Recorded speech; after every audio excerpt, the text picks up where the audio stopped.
तो पहले तो सबसे पहले आप लोग ये बताओ कि योग कारक ग्रह से आप लोग क्या समझते हैं, मतलब योग कारक ग्रह को लेकर आप लोगों की अंडरस्टैंडिंग क्या है कि what do you mean by योग कारक। सर जो त्रिकोण में स्थित होते हैं। ठीक है, और केंद्र में। देखिए योग कारक ग्रह, अगर हम इसकी डेफिनेशन को समझें तो योग का मतलब होता है एक सर्टेन कॉम्बिनेशन। तो नॉर्मली आप पराशरी ज्योतिष में सुनते रहते हैं कि कुछ कोई राजयोग है, धन योग है, अरिष्ट योग है, परिवर्तन योग है, विपरीत राजयोग है, या फिर आप कह लीजिए नीच भंग राजयोग है, मुकुट योग है, गज केसरी योग है, बुध आदित्य योग है। तो योग मीन्स कॉम्बिनेशन। और योग कारक ग्रह की जब हम बात करते हैं तो एक आम डेफिनेशन योग कारक ग्रह की ये है कि कुछ लगन के अंदर, कुछ एक लगन ऐसे होते हैं आपके मतलब 12 राशियों में, जिनके अंदर एक ही प्लेनेट, एक अकेला प्लेनेट केंद्र को भी रूल कर रहा होता है और त्रिकोण को भी रूल कर रहा होता है। तो ऐसे प्लैनेट्स को आप योग कारक ग्रह बोलते हैं क्योंकि वो केंद्र को भी रूल करते हैं और त्रिकोण को भी रूल करते हैं। तो ऐसे में आप अगर वृषभ लगन को देखें तो वृषभ लगन के अंदर जो सबसे पावरफुल केंद्र होता है जिसको हम 10th हाउस कहते हैं, और सबसे पावरफुल त्रिकोण जिसको हम 9th हाउस कहते हैं, उसको सैटर्न रूल करता है। तो शनि यहां पर योग कारक बन जाता है। इसी तरीके से जो कर्क और सिंह लगन वाले लोग हैं, उन लोगों की कुंडलियों में जो मंगल है वो केंद्र और त्रिकोण दोनों हाउसेस को रूल करता है। फिर आपके पास 7 नंबर लगन है जो कि तुला लगन है, उसमें शुक्र योग कारक है क्योंकि सॉरी शनि योग कारक है क्योंकि यहां पर भी शनि जो है वो चौथे घर को और 5वें घर को रूल करता है। फिर आपके पास 2 लगन और है, मकर लगन और कुंभ लगन। और मकर के अंदर भी और कुंभ के अंदर भी शुक्र ही योग कारक है क्योंकि मकर के अंदर जो शुक्र है वो पंचम भाव को रूल करता है, 10th हाउस को रूल करता है। और कुंभ लगन की अगर हम बात करें तो शुक्र जो है वो 9th हाउस को रूल करता है, 4th को रूल करता है। तो इतना अपना दिमाग में आप डाल लीजिए कि जो प्लेनेट केंद्र और त्रिकोण को परस्पर तरीके से जो जिसका शासन करता है वो आपकी कुंडली में योग कारक ग्रह है। तो नॉर्मली आप सब लोगों के दिमाग में एक बात उठ रही है कि भाई हमने तो योग कारक ग्रह की बात कर ली, लेकिन आप लोगों की कुंडली में तो कोई योग कारक ग्रह नहीं होगा क्योंकि अगर आप मेष लगन के हुए तो मेष लगन में कोई योग कारक नहीं है, 3 नंबर लगन के हुए तो 3 नंबर में कोई योग कारक नहीं है, या फिर आप 6 नंबर लगन के हुए तो 6 नंबर में कोई योग कारक ग्रह नहीं है। तो ऐसे में संशय यह बन जाता है कि जो इन लगन के व्यक्ति नहीं है, जो वृषभ के नहीं है, कर्क के नहीं है, सिंह के नहीं है, तुला के नहीं है, मकर या कुंभ के नहीं है, क्या उन लोगों की कुंडली में कोई योग कारक ग्रह नहीं होगा? तो यहां पर उसको लेकर जो मैं एक बात यहां पर कहने जा रहा हूं, उस बात को बहुत बारीकी से सुनिएगा और समझने की कोशिश कीजिएगा कि कब एक सिंगल प्लैनेट, कब आपकी कुंडली में एक अकेला ग्रह योग कारक ग्रह का काम कर सकता है। और आगे हम इसकी फंक्शनिंग के बारे में बात करेंगे कि क्यों योग कारक ग्रह जो है वो आपकी कुंडली का पारस पत्थर होता है। तो जैसे आप लोगों ने पारस पत्थर को लेकर बहुत सारी जो स्टोरीज है वो सुनी होंगी कि पारस पत्थर के अंदर एक पावर होती है कि पारस पत्थर जिस भी चीज को छू ले तो वो जो धातु है, जिस धातु को वो छूती है वो सोना बन जाती है, तो वो अपने आप में गोल्ड बन जाती है। तो यही चीज योग कारक ग्रह पर अप्लाई होती है और वो किस तरीके से आपको रिजल्ट्स देते हैं उसके बारे में हम बात करेंगे। तो यहाँ पर एक चीज मैं आप लोगों से जानना चाहूंगा कि त्रिकोण भाव कौन कौन से होते हैं, ये आप मेरे को जरा बताइए कि कौन से भाव को आप त्रिकोण भाव बोलते हैं या ट्राइन हाउसेस बोलते हैं? 159 159 यहाँ पर जो मुख्य रूप से त्रिकोण का काम करते हैं और 5 और 9 ही करते हैं। फर्स्ट हाउस को हम क्वाड्रेंट में लेते हैं, केंद्र हाउसेस में लेते हैं। कई लोगों का मानना है ये केंद्र भी है, कई लोगों का मानना है त्रिकोण भी है। इसलिए कई लोगों का मत ऐसा भी है कि जो लग्नेश होता है वो आपकी कुंडली का योग कारक ग्रह होता है, लेकिन ऐसा नहीं है। ऐसा बिल्कुल भी नहीं है कि वो आपकी कुंडली का जो है वो योग कारक है। हालांकि उसकी कुछ पोजीशंस हैं जहां वो योग कारक के रूप में काम कर सकता है। वो कब काम करता है अब उसके बारे में मैं आपको बताने जा रहा हूं। देखिए, प्रिंसिपल ये कहता है, सिद्धांत जो है, सिद्धांत ये कहता है कि जब आपकी कुंडली में केंद्र को रूल करने वाला प्लैनेट, जब आपकी कुंडली में केंद्र को रूल करने वाला प्लैनेट, अकेले प्लैनेट की बात कर रहा हूं मैं सामंजस्य की बात नहीं कर रहा कि हमें 2 प्लैनेट की रिक्वायरमेंट है या और प्लैनेट्स की रिक्वायरमेंट। तो केंद्र को रूल करने वाला प्लैनेट यदि त्रिकोण में बैठेगा, केंद्र को रूल करने वाला प्लैनेट यदि त्रिकोण में बैठेगा, तो इसको हम क्या कहेंगे? इसको हम योग कारक ग्रह कहेंगे। एक सिंगल प्लैनेट कब राजयोग देता है? एक सिंगल प्लैनेट आपको तब राजयोग देता है जब वो केंद्र का प्लैनेट होकर त्रिकोण में बैठे, पहला नियम, और त्रिकोण का प्लैनेट होकर केंद्र में बैठे, तब वो प्लैनेट अपने आप में योग कारक ग्रह बन जाता है। कैसे? इसका एग्जांपल मैं आपको दूं। मान लीजिए मेष लगन की कुंडली, तो मेष लगन की कुंडली में चंद्रमा जो है वो केंद्र का स्वामी है या त्रिकोण का स्वामी है? ये बताएं। मेष लगन की कुंडली सर केंद्र का स्वामी है। और मेष लगन की कुंडली में जो त्रिकोण भाव है वो 5 और 9 है।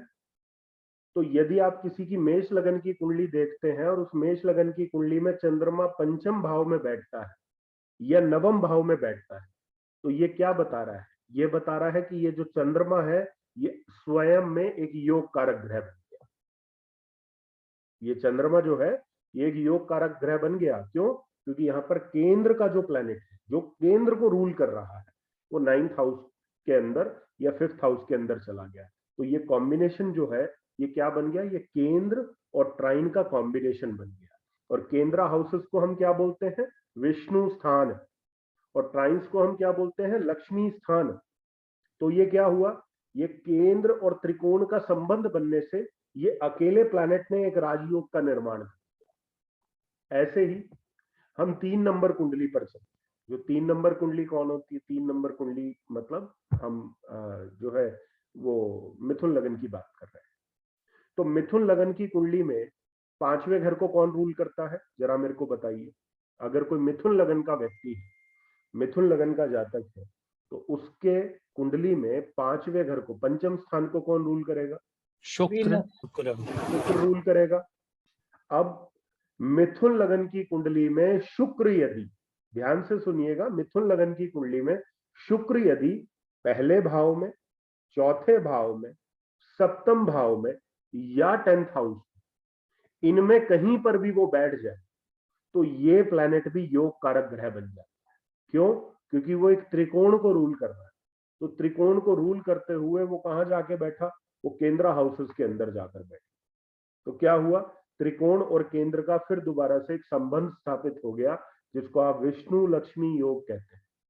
तो इसके आधार पर क्या होगा कि ये वीनस जो है, शुक्र ने एक योग का निर्माण कर दिया। अब वो बात अलग है कि वो शुक्र जो है वो पहले भाव में गया तो वहां मिथुन राशि है जो उसके मित्र की राशि है।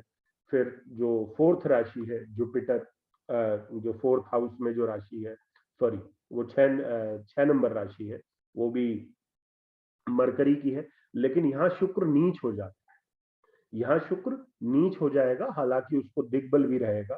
फिर जो उसका 7th हाउस है वहां पर सैजिटेरियस राशि है जो बृहस्पति की है। और जब यही शुक्र जो 10th हाउस में जाएगा तो एक बहुत पावरफुल शुक्र के रूप में काम करेगा, क्योंकि यहाँ पर जो शुक्र है वो क्या रहता है? वो डायरेक्शनल स्ट्रेंथ मिल जाती है उसको, वो दिग्बली हो जाता है। तो सॉरी, दिग्बली नहीं होता, मतलब उच्च का हो जाता है। दिग्बली वो 4th हाउस के अंदर रहता है जहां वो नीच का रहता है, लेकिन नीच के ठीक सामने उसका उच्च का भाव है जहां पर वो दिग्बली नहीं है, लेकिन वो पावरफुल बहुत है राशि के अकॉर्डिंग। तो यहां पर आप देखेंगे कि जब शुक्र का टाइम पीरियड आएगा तो ऐसे व्यक्ति को पोजीशन में अपलिफ्टमेंट मिलेगी जब महादशा आएगी। हम बेसिकली महादशा की बात कर रहे हैं, लेकिन ये जो हमारा कंसेप्ट है आज वो इस चीज को लेकर है कि क्यों आपका जो योग कारक ग्रह है ये दूसरे ग्रहों को पारस पत्थर बना देता है। इसका क्या रीजन? तो इसका रीजन जो मैं आप लोगों के सामने शेयर करने जा रहा हूं वो बड़ा इंपॉर्टेंट है, उसको आप लोग ध्यान से सुनिए। कि जैसा मैंने बताया कि मान लीजिए किसी व्यक्ति की कुंडली में, किसी व्यक्ति की जन्म कुंडली में आपने कोई योग कारक ग्रह को निकाल लिया। आप लोगों को समझ में आ गया कि योग कारक ग्रह किस तरीके से अपनी पोजीशन लेगा या किस तरीके से एक प्लैनेट योग कारक ग्रह बन जाएगा? यहां तक क्लियर है आपको? जी सर। जी सर। ठीक है, तो यहां तक आपको क्लियर हो गया कि प्लैनेट कब योग कारक बनेगा। तो अब ये जो योग कारक ग्रह आपका बनकर आए, अब आप ये चेक कीजिए कि ये योग कारक ग्रह किन ग्रहों के साथ में संबंध स्थापित कर रहा है, यानी कि किन प्लैनेट्स के साथ में कंजंक्शन में है या किन प्लैनेट्स के साथ में इसकी युति या दृष्टि है। तो यहां से आपको बहुत अच्छे क्लूज मिलेंगे कि ये किस तरीके से उन प्लैनेट्स के अंदर अपनी शुभता ऐड करेगा, या वो जो प्लैनेट्स हैं वो दशा अंतरदशा के समय किस प्रकार अपना रोल प्ले करेंगे। तो जैसे कि हम एक त्रिषडाया भाव की बात करते हैं, आप सब लोग जानते हैं, ये बात मैं बहुत पहले से आप लोगों को बताता आ रहा हूं। हम एक सेपरेट एक सेशन रखेंगे त्रिषडाया लॉर्ड्स के ऊपर, बिकॉज त्रिषडाया लॉर्ड्स जो है वो सबसे बड़ा हिडन कोड है ज्योतिष का। हम सब लोग 1 5 9 पे लगे रहते हैं, 4 7 10 पर लगे रहते हैं, ठीक है। तो सब लोगों को ये लगता है कि भाई केंद्र और त्रिकोण जो है ना ये सबसे इंपॉर्टेंट है, लेकिन मेरा ये मानना है कि त्रिषडाया भावों के बिना जो है वो ज्योतिष कंप्लीटली अधूरा है, बिल्कुल संपूर्ण नहीं है। तो यहाँ पर उनका रोल जो है वो बड़ा महत्वपूर्ण है। तो यहाँ पर जो 3 6 11 के लॉर्ड है वो आपकी कुंडली के सबसे अशुभ ग्रह माने जाते हैं। और हम ये मानते हैं कि जब ये प्लैनेट्स ऑपरेट करते हैं अपनी अंतरदशा के दौरान या अपनी महादशा के दौरान, तो ये व्यक्ति के जीवन में थोड़ी उथल पुथल मचाते हैं। लेकिन कुछ योग कुंडली के ऐसे हैं जो इन त्रिषडाया भावों के स्वामी को भी बहुत अच्छा प्लैनेट बना देते हैं, बहुत ही शुभ ग्रह बना देते हैं। तो उसका उदाहरण मैं आप लोगों के सामने अभी रख रहा हूं कि जैसे आप लोग ये कुंडली देख सकते हैं, यहाँ पर ये कुंडली मैंने एग्जाम्पल के लिए यहाँ पर रखी है।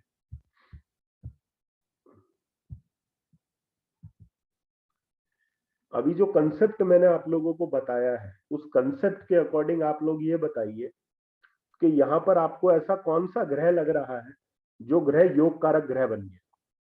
चेक कीजिए। जुपिटर। जुपिटर कैसे योग कारक ग्रह बन गया बताइए। 9th लॉर्ड 8th हाउस में है sir. 9th Lord 8th house में है, तो 8th हाउस ना केंद्र का है ना त्रिकोण का है, तो राजयोग कैसे बन गया वही? हम तो उसको योग कारक बोल रहे हैं। योग कारक के लिए मैंने बात क्या की कि सिंगल प्लैनेट कब योग कारक ग्रह बनेगा, एक अकेला सन है, प्लैनेट। सन है। यहाँ पर सूर्य जो है, सूर्य ग्रह योग कारक ग्रह बना। क्यों? क्योंकि सूर्य जो है वो 5th लॉर्ड है, ट्राइन का लॉर्ड है, त्रिकोण का लॉर्ड है, और कहां बैठ गया? केंद्र में बैठ गया। तो त्रिकोण के प्लैनेट का केंद्र में बैठना, इसका अर्थ क्या है कि वो योग कारक ग्रह बन गया। अब आप इस कुंडली में चेक कीजिए कि सूर्य कौन कौन से ग्रहों के साथ बैठा है। Mercury and Rahu. Mercury and Rahu. Mercury कौन कौन से हाउसेस को रूल कर रहा है?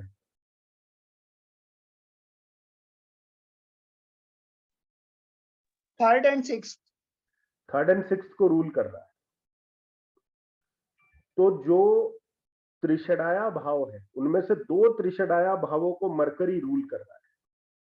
तो यहां पर हमारा डिक्टम क्या कहता है, उस डिक्टम को बड़े ध्यान से सुनिएगा, आपको पूरा कंसेप्ट जो है समझ में आ जाएगा कि मैं आपको क्या बताना चाह रहा हूं। यहां पर सूर्य ने योग कारक की एक पोजीशन हासिल कर ली है, वो योग कारक ग्रह बन गया। और योग कारक ग्रह बनने के साथ साथ सूर्य जो है वो राहु और मरकरी के साथ है।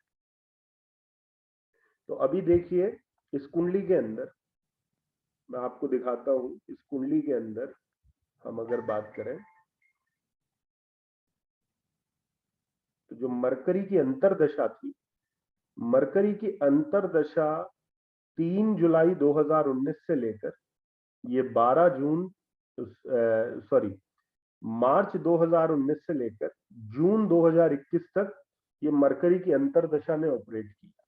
ठीक है, तो मरकरी क्योंकि त्रिशडाया लॉर्ड है, तो जाहिर सी बात है कि त्रिशडाया लॉर्ड जब ऑपरेट करते हैं और खासकर जब वो शुभ भावों के अंदर बैठ जाए, 1, 5, 9 में बैठ जाए, या 4 चौथे घर में बैठ जाए, या सप्तम भाव में बैठ जाए। मैं यहाँ 10th हाउस की बात नहीं कर रहा, क्योंकि 10th हाउस जो है वो उपचा भाव हो जाता है, और उपचा भाव के अंदर जो आपके त्रिशडाया लॉर्ड्स हैं वो हमेशा मतलब कहीं ना कहीं एक अच्छा फल जो है वो व्यक्ति को देते हैं। बट यहाँ पर क्योंकि वो 7th हाउस में बैठा है, लेकिन ये जो मरकरी त्रिशडाया लॉर्ड बना है, ये योग कारक ग्रह के साथ आ गया, सूर्य के साथ में आ गया, युति के अंदर आ गया। तो जब भी आपके त्रिशडाया भाव के स्वामी योग कारक ग्रह के साथ में आ जाएंगे, तो वो अपनी अंतरदशा के अंदर आपको कोई ना कोई विशेष फल अवश्य देंगे। अब यहां पर क्या विशेष हुआ उसके बारे में मैं आप लोगों को बता देता हूं। आप लोग कंपटीशन का भाव कौन सा देखते हैं? अगर कोई किसी भी व्यक्ति को कंपीट करना है, कंपटीशन के अंदर प्रिपेयर करना है, तो आप कौन से भाव को देखते हैं? छठवां भाव, 6th हाउस को। और मरकरी यहां पर कौन से हाउस को रूल कर रहा है? 6th हाउस को रूल कर रहा है। मरकरी की अंतरदशा में इस जातक ने कंपटीशन क्लियर करके इंडिया के one of the best prestigious जो बिजनेस स्कूल्स हैं उनके अंदर वो कंपटीशन को पहले क्लियर किया और वहां पर अपनी एक पोजीशन हासिल की। किस दशा में? मरकरी की अंतरदशा। जबकि इस व्यक्ति को खुद भी ये अंदाजा नहीं था कि ये कंपटीशन इतनी सरलता से क्लियर कर जाएगा। तो क्या हुआ कि मरकरी जो था वो 6th लॉर्ड बनकर योग कारक ग्रह के साथ में आया, जो कि सूर्य है। तो क्या हुआ कि जैसे ही ये प्लैनेट ने ऑपरेट किया मरकरी ने, और क्योंकि वो 6th लॉर्ड भी है, कंपटीशन का लॉर्ड है, तो ये व्यक्ति ने अपना कंपटीशन क्लियर किया। तो यहां पे आपको समझ में आया कि योग कारक ग्रह की अहमियत क्या है। एक और एग्जाम्पल हम यहाँ पर ले लेते हैं, उस और एग्जाम्पल के माध्यम से आप लोग समझ पाएंगे।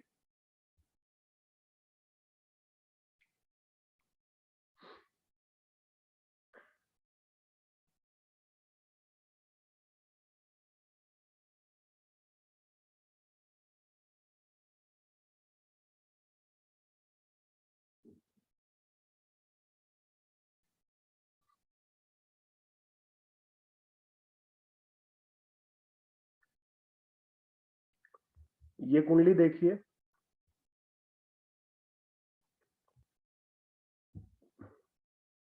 इस कुंडली में योग कारक ग्रह कौन है?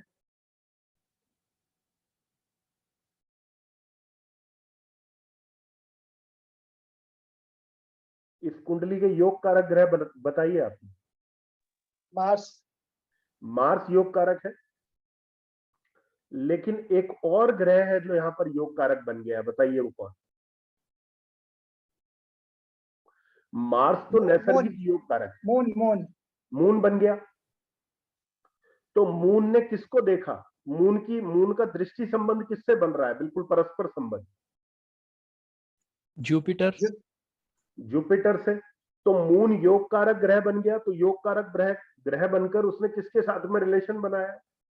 जुपिटर के साथ में बनाया। फिर यहां पर मंगल भी योग कारक ग्रह है, मंगल ने किसके साथ में रिलेशन बनाया? शुक्र के साथ। शुक्र के साथ। शुक्र के साथ। तो ये जो हमारा डिक्टम है, ये हमारा डिक्टम ये कहता है कि बृहस्पति की अंतरदशा और शुक्र की अंतरदशा इस जातक को बहुत अच्छे फल जो है उन फलों की प्राप्ति करवाएगी। तो यहां पर सबसे पहले शुक्र की अंतरदशा देखते हैं। जैसे अभी केतु का टाइम पीरियड जो चल रहा है, उस टाइम पीरियड के दौरान शुक्र की अंतरदशा कब आई? शुक्र की अंतरदशा आई सितंबर 2018 से लेकर नवंबर 2019 तक। तो यहां पर हम ये कह सकते हैं कि इस व्यक्ति को जो है वो अच्छे फलों की प्राप्ति रही है कि जब केतु के अंदर शुक्र का टाइम पीरियड आया। ठीक है। दूसरा कि जब केतु के अंदर बृहस्पति का पीरियड आया, ठीक है। तो केतु के अंदर बृहस्पति का पीरियड कब से है? अप्रैल 2022 से लेकर जो अभी जो अप्रैल आ रहा है, मतलब अभी 2022 नेक्स्ट मंथ से स्टार्ट हो जाएगा। तो अप्रैल 2022 से लेकर मार्च 2023 तक इस व्यक्ति की बृहस्पति की अंतर्दशा स्टार्ट होने वाली है। अब आप लोगों के दिमाग में एक और प्रश्न उठ रहा होगा कि भाई अगर हमें प्रिडिक्शन करनी पड़ जाए कि ठीक है, ये तो मैंने आप लोगों को बता दिया कि भाई अच्छा रिजल्ट देंगे, लेकिन किस क्षेत्र में अच्छा रिजल्ट देंगे? अच्छे रिजल्ट के तो बहुत तरीके हैं ना भाई, किसी भी एरिया में वो हो सकता है। तो यहां पर जो मैं आपको बात बता रहा हूं उसको समझने की कोशिश कीजिएगा कि यहां पर ये क्या इंडिकेशन दे रहा है।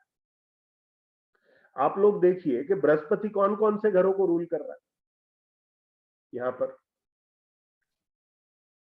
6th and 9th sir. 6th and 9th। तो आप सब लोग जानते हैं नौकरी का कौन सा भाव है? जॉब के लिए कौन सा हाउस आप लेते हैं? 6th हाउस लेते हैं। लक के लिए, भाग्य के लिए आप लोग कौन सा हाउस लेते हैं? 9th हाउस लेते हैं।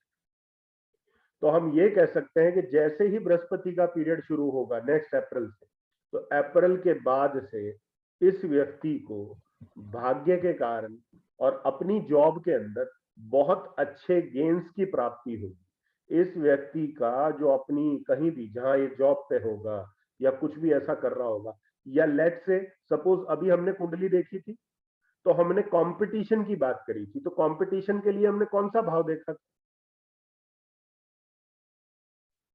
6th house. 6th हाउस देखा था। तो यहां पर यदि ये व्यक्ति ऐसे में बृहस्पति की अंतर्दशा में कोई कंपटीशन के लिए अपीयर होता है या किसी जॉब के लिए अपीयर होता है या 6th हाउस की किसी और चीज के कारण अपीयर होता है, तो डेफिनेटली इस व्यक्ति को उस एरिया में, उस जगह में सफलता हाथ लगेगी। ये व्यक्ति सफल हो जाएगा। किन कार्यों में? जो कार्य छठे घर से जुड़े, और ये विशेष सफलता मिलेगी। इसको नॉर्मल सफलता नहीं मिलेगी, विशेष मिलेगी। क्यों? क्योंकि ये जो बृहस्पति जो छठे भाव का लॉर्ड बना है, ऋषडाया भाव का लॉर्ड बना है, इसका जो परस्पर दृष्टि संबंध है वो चंद्रमा के साथ हो रखा है, जो कि अपने आप में इस कुंडली का योग कारक ग्रह बना हुआ है। तो इसलिए आप इस व्यक्ति से पूछ सकते हैं कि जब जब इस व्यक्ति को शुक्र की अंतर्दशा या बृहस्पति की अंतर्दशा आएगी, तब तब इस व्यक्ति को जीवन में विशेष लाभ प्राप्त होंगे। यानी कि विशेष जो है वो चीजें इसके जीवन में कहीं ना कहीं अच्छी होंगी। जैसे आप पूछ सकते हैं, आप बताइए, ये अप्रैल 2013 से लेकर अगस्त 2015 के बीच में आप जहां कहीं भी रहे होंगे जॉब में या किसी कंपटीशन में, तो आपने जॉब या कंपटीशन के लिहाज से आपको कोई ना कोई अचीवमेंट हासिल हुई हो इस दौरान। ये जो अप्रैल 2013 से अगस्त 2015 के बीच का पीरियड है, ये बताइए। जी सर। ठीक है।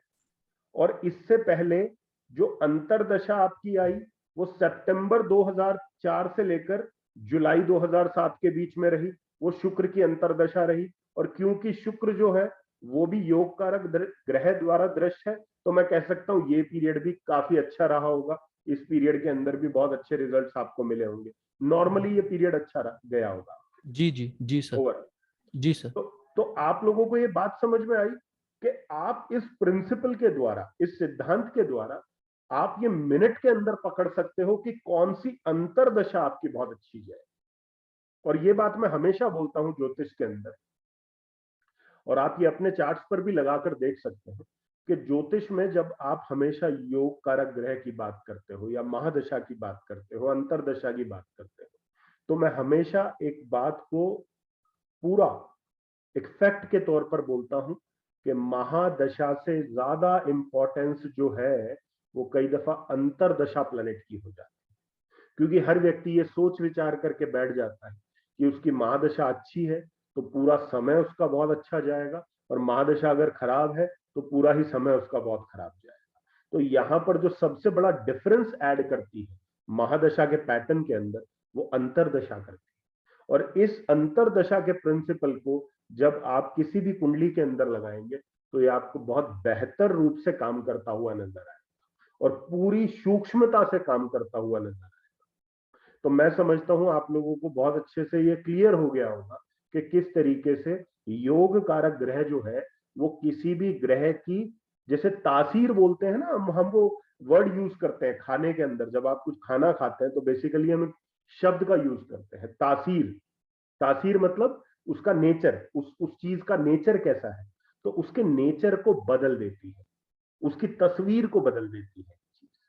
तो आप कोई भी कुंडली देखें और उसके अंदर आपको लगे कि ऐसा कुछ ये हो रहा है, तो आप डेफिनेटली ये देख सकते हैं, आप बोल सकते हैं सामने वाले को कि आपकी ये अंतर्दशा बहुत अच्छी है, भले ही वो त्रिषडाया भाव के स्वामी की ही। तो और भी बहुत सारे प्रिंसिपल्स हैं जिनको हम संक्षेप में यहाँ पर स्टडी करेंगे। उनकी उनकी कौन सी दशा जो है वो किस तरीके से अपना रोल प्ले करती है। छिद्र दशा का यहाँ पर बहुत बड़ा रोल है, क्योंकि छिद्र दशा जो है वो लाइफ के अंदर बहुत बड़ा एक टर्निंग पॉइंट लेकर आती है। तो उसके बारे में हाँ, और कुछ सर्टेन कॉम्बिनेशन हैं दशाओं के जिनके अंदर व्यक्ति को बहुत वॉचफुल रहना पड़ता है। ये मैंने पहले भी क्लियर किया है आप लोगों को कि जैसे बृहस्पति के अंदर राहु की दशा है, आपको बहुत वॉचफुल रहना पड़ेगा। शुक्र के अंदर मंगल की दशा है, बहुत वॉचफुल रहना पड़ेगा। शुक्र के अंदर शनि की है, शनि के अंदर शुक्र की दशा है, बहुत वॉचफुल रहना पड़ेगा। चंद्रमा की महादशा है, शनि की अंतरदशा है, अगेन बहुत वॉचफुल रहना पड़ेगा। तो ऐसे कुछ सर्टेन कॉम्बिनेशन हैं दशाओं के जिसके अंदर भले ही वो आपके किसी भी हाउस को रूल कर रहे हैं, लेकिन you need to be very attentive during the periods of these planets. ठीक है, तो इन प्लैनेट्स के दौरान आपको बहुत ध्यान रखना है। तो ये जो प्रिंसिपल रहा आज का हमारा कि किस प्रकार जो योग कारक ग्रह है वो किस प्रकार एक ग्रह की तासीर को बदल देता है। इसलिए मैं हमेशा क्या बोलता हूं कि आपकी कुंडली में जो योग कारक ग्रह है ना वो पारस पत्थर के समान है, क्योंकि खुद तो वो पत्थर कहलाया, कि खुद तो उसको पत्थर बोल दिया कि भाई खुद तो ये पत्थर के समान है, लेकिन उसने जिसको भी छुआ, जिस भी चीज को छू लिया, वो छूते ही वो चीज सोना बन गई। तो ये चीज आप किसी भी हॉरोस्कोप में लगाएंगे तो आपको अंतर दशाओं की एक बहुत अच्छी अंडरस्टैंडिंग है। और भले ही ठीक है आप केपी कर रहे हैं, जाहिर सी बात है, तो केपी के अंदर कई दफा आप लोगों को ये दिखता है कि भाई ये मेरा प्लेनेट 8-12 दे रहा है, ये मेरा प्लेनेट 6-8-12 दे रहा है, तो मेरी ये अंतरदशा अच्छी नहीं हो सकती। लेकिन यकीन मानिएगा जब आपके योग कारक ग्रह ने यहाँ पर प्लेनेट को देख लिया है, मतलब यहाँ पर आपका प्लेनेट बहुत अच्छा हो गया है, तो कहीं ना कहीं जो आपका सबकॉन्शियस है उसके अंदर ये प्लेनेट जो है ये एक ऐसी इंफॉर्मेशन जो है फीड कर देगा कि व्यक्ति जो उन नेगेटिव हाउसेस को लेकर चल रहा है उन नेगेटिव हाउसेस की यूटिलाइजेशन पर वो पहले ही काम करना शुरू कर देगा। तो जो चीज यहां पर अपनी शुभता दिखा रही है वही चीज वहां पर भी अपनी शुभता दिखाएगी, भले ही वो यूटिलाइजेशन के रूप में अपनी शुभता से दिखाए। तो मैं समझता हूं इसकी बहुत अच्छी अंडरस्टैंडिंग आप लोगों को हो गई है, और आप लोग जब इसको चार्ट्स में काम करेंगे या किसी की भी कुंडली पर लगाएंगे तो इसके आपको बहुत अच्छे रिजल्ट्स जो है वो प्राप्त होंगे। तो आगे हम और चर्चा करते हैं कि किस प्रकार ये योग कारक ग्रह है बाकी ग्रहों के साथ में, जो शुभ ग्रह हैं उनके साथ में कैसे काम करेगा, नैसर्गिक अशुभ ग्रहों के साथ में किस प्रकार काम